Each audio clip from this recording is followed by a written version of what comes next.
Assalamualaikum warahmatullahi wabarakatuh. Selamat pagi pemirsa Trans 7. Khazanah Ensiklopedia Islam Dunia pagi ini kembali hadir ke hadapan Anda untuk berbagi informasi Islami. Semoga menginspirasi dan menjadi motivasi aktivitas Anda hari ini.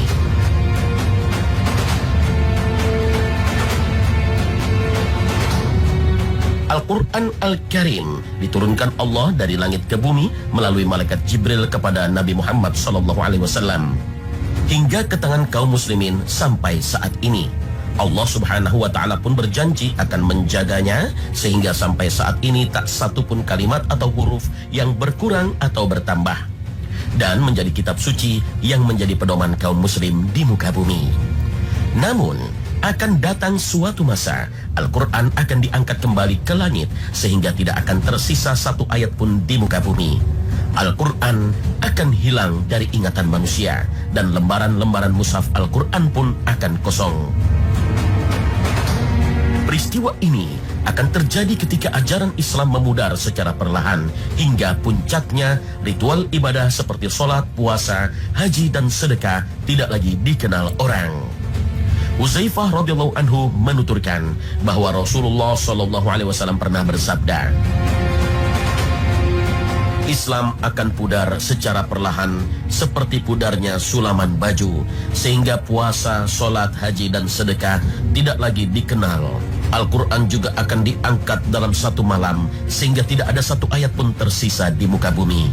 Orang-orang lanjut usia yang tersisa dari umat manusia akan berkata, kami mendapati orang-orang tua kami mengucapkan kalimat La ilaha illallah, maka kami pun ikut mengucapkannya. Hadis riwayat Ibnu Majah dan Hakim.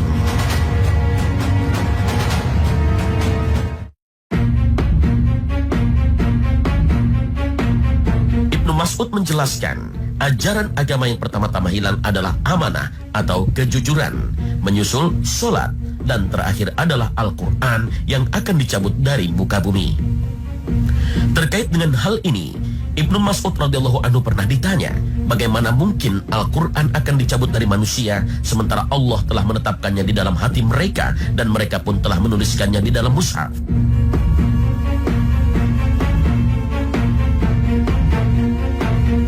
Mas'ud menjawab, pada suatu malam Al-Quran akan dihilangkan dari dalam hati atau ingatan dan akan dihapus dari dalam mushaf sehingga pada esok harinya orang-orang tidak lagi memilikinya sama sekali.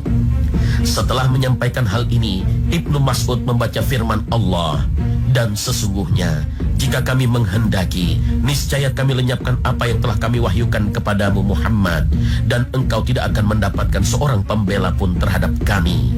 Al-Quran Surah Al-Isra ayat 86.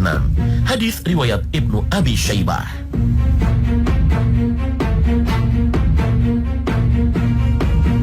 Dengan demikian, jika kelak setelah Al-Quran diangkat kembali ke langit, maka tak ada lagi yang tersisa di muka bumi.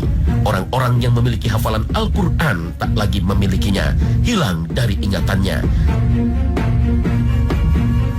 Sementara kitab Al-Quran yang penuh dengan tulisan Al-Quran akan kosong, tak menyisakan satu huruf pun di dalamnya. Wallahu a'lam. Lalu bagaimana pengangkatan Al-Quran itu terjadi?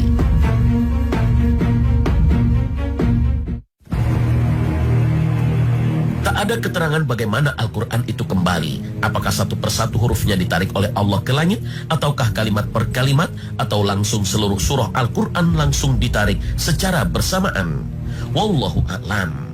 Tidak ada keterangan yang menjelaskan proses pengangkatan itu, tapi berdasarkan keterangan beberapa riwayat dari Nabi SAW, Al-Quran itu diangkat ke langit di malam hari, dan di pagi harinya seluruh Al-Quran di muka bumi sudah menghilang.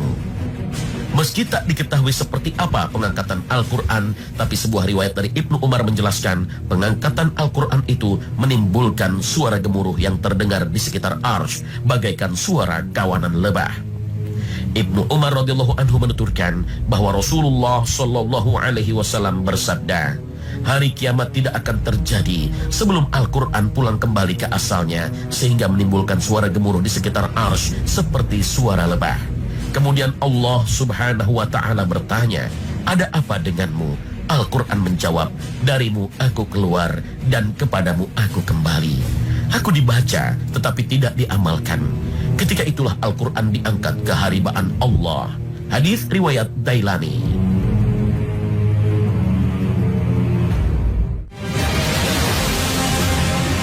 Setelah Huzaifah radhiyallahu anhu menuturkan hadis tentang pengangkatan Al-Quran di akhir zaman, orang-orang yang mendengarnya merasa heran. Lalu Silah bin Zafar yang berada di tengah-tengah mereka bertanya, "Wahai Huzaifah, apa gunanya mereka mengucap kalimat La ilaha illallah, sedangkan mereka tidak mengenal lagi apa itu puasa, haji, dan sedekah?"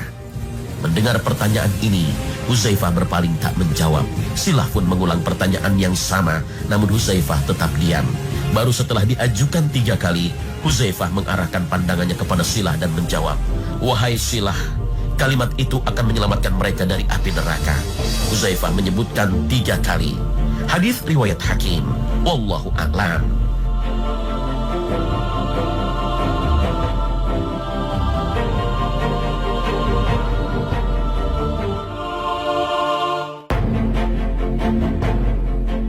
Lalu, kapan peristiwa itu akan terjadi? Al-Qurtubi menyebutkan peristiwa pengangkatan Al-Quran ini terjadi saat keluarnya binatang aneh dari perut bumi. Binatang yang memberikan kesaksian bahwa manusia yang hidup pada saat itu tidak yakin kepada ayat-ayat Allah. Hal ini dipahami dari tafsir surah An-Naml ayat 82.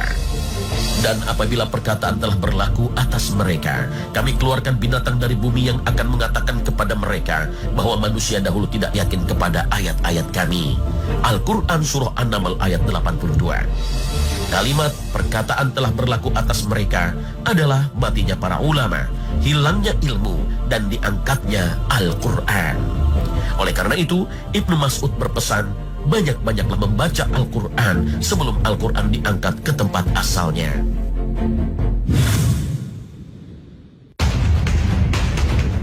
Pemirsa Khazanah, tak hanya Al-Quran Al-Karim yang diangkat Allah ke tempat asalnya. Tempat-tempat suci di muka bumi pun diangkat kesuciannya ketika manusia tak lagi mengindahkannya. Inilah Ka'bah Al-Musyarrafah, rumah Allah pertama dibangun di muka bumi yang menjadi jantung spiritual umat manusia. Tak pernah lekang dimakan zaman. Sejak awal mula manusia diciptakan, bangunan sederhana ini menjadi pusat peribadatan manusia. Allah telah menyucikannya dan menjadikan hati manusia cenderung kepadanya. Allah telah berfirman, "Tidakkah mereka tidak memperhatikan bahwa kami telah menjadikan negeri mereka tanah suci yang aman?" Al-Quran surah Al-Ankabut ayat 67.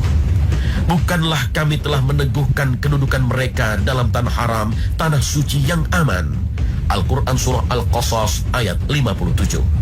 Dan siapa saja yang bermaksud melakukan kejahatan secara zalim di dalamnya, niscaya akan kamu rasakan kepadanya siksa yang pedih. Al-Quran surah Al-Hajj ayat 25. Namun kelak di akhir zaman, manusia tak lagi mengindahkan kesucian Ka'bah, hingga Allah mengangkat kesucian dan keharaman Ka'bah hingga Ka'bah tak lagi menjadi Masjidil Haram, karena Allah telah menghalalkannya dan mengangkat kesuciannya. Imam Ibnu Hajar Al-Asqalani menjelaskan penyebabnya bahwa hilangnya kesucian Ka'bah akibat ulah kaum muslim sendiri. Apabila mereka telah menghalalkannya, maka kehancuran akan menimpa mereka. Saat itulah Ka'bah tak lagi menjadi tempat yang disucikan. Inilah tanda akhir zaman dan tanda yang nyata bagi tegaknya kiamat. Jika Ka'bah tak lagi suci, maka kelak hanya akan menjadi bangunan biasa, tak ubahnya dengan bangunan lain di muka bumi.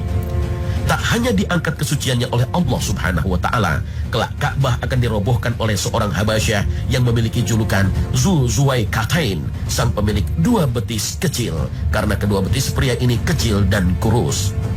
Pria Habasyah ini akan menghancurkan Ka'bah batu demi batu, melepas kiswahnya serta perhiasan-perhiasannya. Itu sebabnya sejak jauh-jauh hari Nabi SAW mengingatkan pada umatnya dalam sabdanya, "Biarkanlah bangsa Habasyah selama mereka membiarkan kalian. Sesungguhnya tidak ada yang akan mengeluarkan harta Ka'bah kecuali Zu Zuwaikatain dari Habasyah."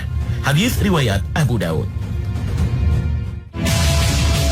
Hancurnya Ka'bah terjadi di akhir zaman, menjelang datangnya kiamat, ketika di muka bumi tidak ada seorang pun yang berkata Allah, Allah. Karena itulah diungkapkan dalam sabda Nabi SAW, Kelak akan ada seseorang yang dibaiat di antara rukun Hajar Aswad dan makam Ibrahim. Dan tidak akan ada yang menistakan Ka'bah kecuali orang-orang yang memilikinya. Apabila mereka sudah menistakannya, jangan ditanyakan lagi tentang kehancuran bangsa Arab. Selanjutnya bangsa Habasyah akan datang untuk menghancurkan Ka'bah. Akibatnya, setelah itu Ka'bah tidak akan pernah dibangun lagi selamanya. Bangsa Habasyah inilah yang akan mengeluarkan harta terpendam dalam Ka'bah. Hadis riwayat Ahmad. Hadis ini dengan tegas menyebutkan tidak ada yang memakmurkannya setelah itu selama-lamanya, hingga tidak tersisa seorang muslim pun di muka bumi. Wallahu a'lam.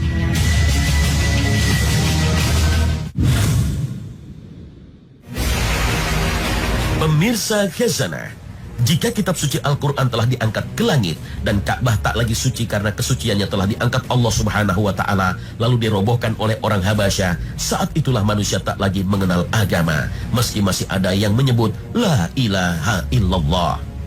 Saat itulah Allah mengirimkan angin lembut yang berhembus ke seluruh penjuru bumi. Maka siapapun yang masih memiliki iman, meski hanya seberat biji sawi, seluruhnya akan meninggal dunia. Yang tersisa hanyalah manusia-manusia yang tak lagi mengenal kebaikan, apalagi agama. Mereka inilah manusia terakhir di muka bumi yang akan merasakan kedahsyatan kiamat. Manusia terkutuk yang menyekutukan Allah dan ingkar terhadap nikmat-nikmat Allah. Mereka tidak lagi mencegah kemungkaran, gemar berbuat dosa, tidak mengerjakan sesuatu kecuali yang membuat Allah murka, dan senantiasa meremehkan perbuatan dosa-dosa. Dengan demikian, orang-orang yang akan mengalami kiamat adalah orang-orang yang paling jahat, sesat, dan kufur, dan mereka yang lebih layak dimasukkan ke neraka pada hari kiamat kelak. Karena tak ada lagi orang yang beriman setelah angin lembut dikirim Allah untuk mewafatkan kaum mukmin. Rasulullah SAW bersabda, sesungguhnya Allah akan menghembuskan angin yang sangat lembut, selembut sutra dari arah Yaman. Ia tidak akan melewati seseorang yang di dalam hatinya terdapat Abu Alqamah berkata seberat biji-bijian, sedangkan Abdul Aziz berkata seberat biji sawi dari keimanan, kecuali Allah akan mewafatkannya. Hadis Sahih Muslim. Kepada merekalah kiamat ditegakkan, sebagaimana sabda Rasulullah Sallallahu Alaihi Wasallam. Ketika mereka dalam keadaan demikian, tiba-tiba Allah mengutus angin sejuk yang mencabut setiap jiwa manusia yang memiliki keimanan, dan tinggallah manusia kufur dan jahat. Maka kiamat pun datang menghantam mereka. Hadis riwayat Muslim dan Ahmad. Manusia terakhir inilah yang disebut Nabi SAW sebagai generasi manusia terburuk di sisi Allah. Mereka lebih rendah dari binatang sekalipun. Allah telah memberikan anugerah yang banyak kepada mereka hingga mereka hidup berkecukupan. Tetapi kemapanan dalam kehidupan itu tidak membuat mereka bersyukur. Mereka mengingkari kenikmatan-kenikmatan tersebut dengan banyak melakukan maksiat dan kekufuran. Allah Subhanahu wa Ta'ala berfirman, dan membiarkan mereka terombang-ambing dalam kesesatan. Al-Quran Surah Al-Baqarah ayat 15. Yang dimaksud Allah dalam ayat ini adalah manusia yang mengalami kedatangan hari kiamat. Allah Subhanahu wa Ta'ala berfirman, katakanlah Muhammad, barang siapa berada dalam kesesatan, maka biarlah Tuhan yang Maha Pengasih memperpanjang waktu baginya, sehingga apabila mereka telah melihat apa yang diancamkan kepada mereka, baik azab maupun kiamat, maka mereka akan mengetahui siapa yang lebih jelek kedudukannya dan lebih lemah bala tentaranya. Al-Quran Surah Maryam ayat 75. Meski disebut Nabi SAW sebagai seburuk-buruk manusia, namun orang-orang terakhir di muka bumi ini hidup serba berkecukupan dengan rezeki yang melimpah ruah. Allah berfirman, katakanlah Muhammad, apakah perlu kami beritahukan kepadamu tentang orang yang paling rugi perbuatannya, yaitu orang yang sia-sia perbuatannya dalam kehidupan dunia, sedangkan mereka mengira telah berbuat sebaik-baiknya. Al-Quran Surah Al-Kahfi ayat 103 hingga 104. Rasulullah menjelaskan keadaan mereka, orang-orang yang digiring oleh api ke tanah Masyar di negara Syam, dan bagaimana kehidupan mereka sebelum kiamat datang. Setelah mencabut nyawa semua orang yang beriman, Allah menganugerahkan nikmat yang melimpah ruah kepada mereka sehingga mereka hidup tanpa kekurangan. Diriwayatkan dari Ibnu Umar radhiyallahu anhu bahwa Rasulullah SAW bersabda, Kemudian Allah melepaskan angin dingin yang berhembus dari Syam. Maka tidak ada seorang pun dari manusia yang beriman kecuali dicabut nyawanya. Sehingga yang tersisa hanya manusia jahat yang tidak memiliki keimanan. Mereka tidak tahu mana yang baik dan mana yang buruk. Hingga setan muncul dan berkata, "Mengapa kamu tidak memenuhi seruanku saja?" Mereka menjawab, "Apa yang kamu perintahkan kepada kami?" Setan memerintahkan kepada mereka untuk menyembah berhala. Maka mereka pun mengikuti saran tersebut. Sedangkan mereka berada dalam kehidupan yang serba berkecukupan. Kemudian hari kiamat pun datang. Hadis riwayat Muslim dan hadis riwayat Ahmad. Dari hadis ini dapat diketahui sifat-sifat orang yang mengalami kiamat. Bagaimana Allah memberikan kenikmatan yang melimpah ruah kepada mereka. Dan orang-orang beriman semuanya dimatikan meskipun kadar keimanannya hanya sedikit. Hal tersebut merupakan keagungan rahmat dan anugerah Allah bagi mereka. Wallahu a'lam. Lalu bagaimana kiamat menghantam penduduk bumi terakhir ini? Nah pemirsa, jangan kemana-mana. Khazanah akan segera kembali sesaat lagi. Pemirsa Khazanah, saat manusia tak lagi mengenal kebaikan dan agama, saat itulah detik-detik kiamat terjadi. Hingga akhirnya muncul sebuah api dari tanah Aden di Yaman. Api ini menggiring seluruh umat manusia menuju mahsyar. Semua orang ketakutan dan berusaha menghindar. Tapi tak ada seorang pun yang bisa lolos dari giringan api ini. Namun sebuah riwayat yang sahih menyebutkan ada dua orang laki-laki dari Muzayyanah yang luput dari giringan api. Saat itu keduanya lari ke gunung menjauhi keramaian. Setelah itu keduanya turun dari gunung, tapi mereka mendapati daerahnya kosong, tak seorang pun terlihat. Mereka pun menuju Madinah, tapi di Madinah juga tak tampak seorang pun. Akhirnya mereka berdua meninggalkan tempat itu hingga sampai di perbukitan. Di tempat itu keduanya bertemu dengan dua malaikat. Kedua malaikat itu pun menyeretnya ke padang mahsyar. Padang mahsyar di sini bukanlah padang mahsyar tempat pengadilan Allah Subhanahu wa taala bagi semua manusia, tapi padang mahsyar dunia, tempat dikumpulkannya manusia sebelum kiamat terjadi.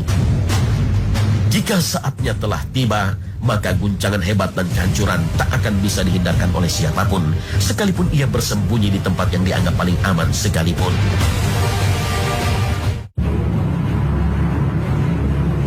Langit dan bumi akan Allah gulung dengan tangan kanannya. Inilah saat hancurnya seluruh alam semesta beserta isinya. Langit pun akan terbelah pada saat itu. Allah Subhanahu wa ta'ala berfirman, dan mereka tidak mengagungkan Allah dengan pengagungan yang semestinya. Padahal bumi seluruhnya dalam genggamannya pada hari kiamat, dan langit digulung dengan tangan kanannya. Maha suci Tuhan dan maha tinggi Dia dari apa yang mereka persekutukan. Al-Quran Surah Az-Zumar ayat 67. Kehancuran total pada hari kiamat bermula dari kontraksinya alam semesta, atau langit digulung seperti istilah dalam ayat Al-Quran. Alam semesta mulai mengerut. Ketika itulah galaksi-galaksi mulai saling mendekat dan bintang-bintang termasuk tata surya saling bertabrakan dan jatuh sama lain. Alam semesta makin mengecil. Akhirnya semua materi di alam semesta akan runtuh kembali menjadi satu kesatuan seperti pada awal penciptaannya. Hal ini yang nampaknya diisyaratkan oleh firman Allah Ta'ala dalam surat Al-Anbiya ayat 104. Yaitu pada hari kami gulung langit sebagai menggulung lembaran-lembaran kertas. Sebagaimana kami telah memulai penciptaan pertama, begitulah kami akan mengulanginya. Itulah suatu janji yang pasti kami tepati. Sesungguhnya kamilah yang akan melaksanakannya. Al-Quran Surah Al-Anbiya ayat 104. Saat itu, matahari juga akan digulung Allah Subhanahu wa ta'ala. Apabila matahari digulung, Al-Quran Surah At-Takwir ayat pertama. Kejadian inilah yang diisyaratkan dalam Al-Quran sebagai bersatunya matahari dan bulan. Maka apabila mata terbelalah ketakutan, dan apabila bulan telah hilang cahayanya, dan matahari dan bulan dikumpulkan. Al-Quran Surah Al-Qiyamah ayat 7-9. Meski menurut para ilmuwan, matahari kita masih bisa bertahan selama ribuan tahun lagi, tapi jika Allah berkehendak, maka tak ada yang dapat menolak.